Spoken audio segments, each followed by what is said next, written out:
എന്റെ ഭാഗത്താ തെറ്റുകൾ, എന്റെ ഭാഗത്താ തെറ്റ് സംഭവിച്ചു. ഞാൻ അവിടെ പറയൂ, ഒന്ന് സംസാരിച്ചാൽ തീരാവുന്ന പ്രശ്നമേ ഉള്ളൂ. പക്ഷെ സംസാരിക്കില്ല. രണ്ടുപേരും വല്ല സായിനെ ഞാൻ പറയുള്ളൂ, സായി ഒന്ന് ഇനീഷ്യേറ്റ് ചെയ്തിട്ടുണ്ട്. എനിക്ക് അച്ഛന്റെ ഭാഗത്തല്ല വിഷയം, എന്റെ ഭാഗത്താ. ഞാനാണ് സംസാരിക്കാതിരുന്നതും. അത് യൂഷ്വലി എനിക്ക് തോന്നുന്നത് NRI ഫാമിലിയിലൊക്കെ പറ്റുന്ന ഒരു പ്രശ്നമാണ്. അച്ഛൻ എന്നിട്ട് ഇറങ്ങിട്ട് വിളിച്ചോ? ആ പിന്നെ എടാ പോടെയാണ്. ഹായ് തന്ത പറയും. പിന്നെ ഹെൽത്ത് ഇഷ്യൂ ഉള്ള സമയത്ത് എനിക്ക് മെസ്സേജ് അയച്ചു, 2-3 വട്ടം മെസ്സേജ് അയച്ചിട്ട് എനിക്ക് അതൊക്കെ ഭയങ്കര പെയിൻ ആയിരുന്നു. കാരണം അച്ഛന് ഹാർട്ടിന് പ്രശ്നം വന്ന് അച്ഛൻ ചെന്നൈയിൽ കിടക്കുന്ന സമയത്തൊക്കെ എന്നെ വിളിക്കും.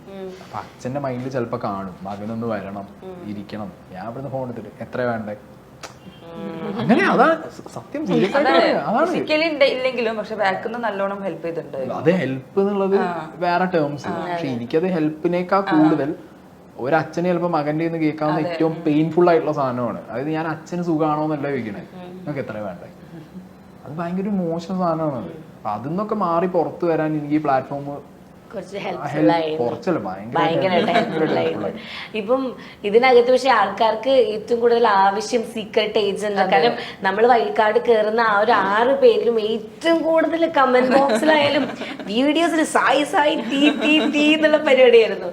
അത് കഴിഞ്ഞിട്ട് പിന്നെ ഒരു സായി എന്ന് പറയുന്ന ഒരു ക്ലൻസിങ് പ്രോസസ്സാണ് ആൾക്കാർ കണ്ടത്. പക്ഷെ ഇതേ സായി തന്നെയാണ് ഈ റിവ്യൂസ് കാര്യങ്ങളൊക്കെ ചെയ്തിരുന്നത്. അപ്പം അതിൽ തന്നെ കഴിഞ്ഞൊരു എക്സ് കണ്ടസ്റ്റന്റ് വന്നിട്ട് സായിയുടെ ഒരു ഇതിന് റിയാക്ട് ചെയ്തായിരുന്നു. അതായത് ഹൗസിനകത്ത് കയറുമ്പോൾ മനസ്സിലായില്ല എന്താ ബിഗ് ബോസിന്റെ കാറിനകത്ത് നിന്ന് റിവ്യൂ ചെയ്യുന്ന പോലെ അല്ല എന്നുള്ളത്. ഇപ്പൊ ഞാൻ ഒരു കേസ് പറയാം. റോബിൻ ആണെങ്കിലും ഉള്ളിലുള്ള സമയത്ത് ഞാൻ പല വീഡിയോസ് റോബിൻ ചെയ്തിട്ടുണ്ട്.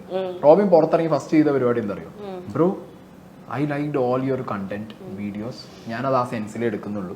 സോ റോബിൻ അങ്ങനെ ഒരു മൈൻഡ് സെറ്റ് ഉള്ള ഒരാളാണ്. അത് എനിക്കറിയാം. കാരണം ഇതിനു മുമ്പ് അവൻ പോയി ഇറങ്ങിയ ടൈമിൽ എനിക്ക് അയച്ച മെസ്സേജ് അങ്ങനെയായിരുന്നു.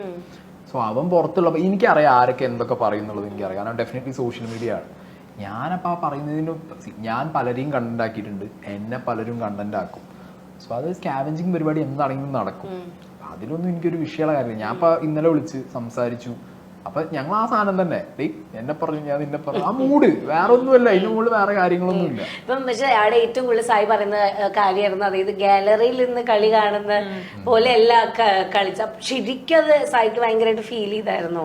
ഞാൻ ഗാലറിയിൽ ഇരുന്ന കളി നമ്മൾ എങ്ങനെ കളിക്കണം നമ്മളിഷ്ടമാണ്. ഇപ്പൊ ഞാൻ പുറത്തിരിക്കുമ്പോൾ ആസ് എ വ്യൂവർ നമുക്ക് എല്ലാവരും അഗ്രഷനിൽ കളിക്കണം എന്നേ ഉണ്ടാവുള്ളൂ. ഇപ്പൊ ബിഗ് ബോസ് എന്ന് പറയുമ്പോഴത്തേക്കും പലരുടെയും മനസ്സിൽ പോകുന്നത് എന്താ, അങ്ങോട്ടും ഇങ്ങോട്ടും കച്ചറ അടിപിടി. അതിനൊരു ജീവിതം നന്നായി പോകണമെന്ന് ഇവർക്ക് താല്പര്യമില്ലെന്നാണ് ഞാൻ ചോദിക്കുന്നത്. എനിക്ക് വ്യൂവേഴ്സിനോട്, ഇപ്പൊ ഞാനും അങ്ങനെ വ്യൂവർ ആയിട്ടിരുന്ന ഒരാള്, സ്നേഹയാണെങ്കിലും പല സമയത്തും നമ്മള് ലാലേട്ടൻ വന്ന് പറയുന്നത് സാറ്റർഡേ സൺഡേ എപ്പിസോഡില് ഇത്